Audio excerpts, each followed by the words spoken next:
Like he could have flicked my head off in a heartbeat, like bitten it off and thrown it.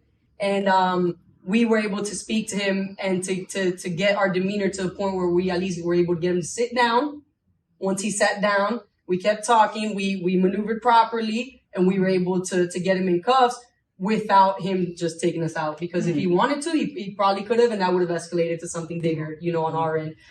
So very well knowing that, just immediately kind of like gauging your distance, right? Boxing, get your distance.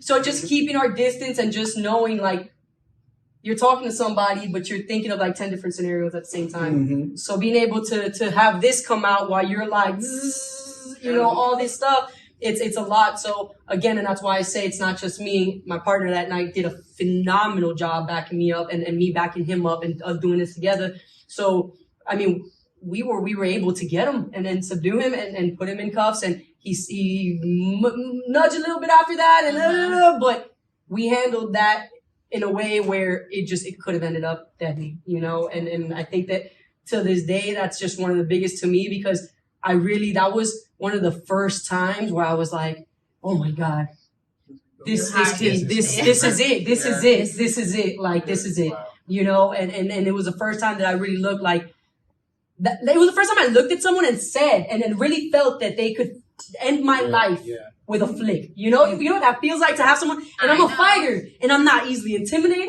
I'm not scared of nobody. I fear no man. But that day, a little bit of fear for that man.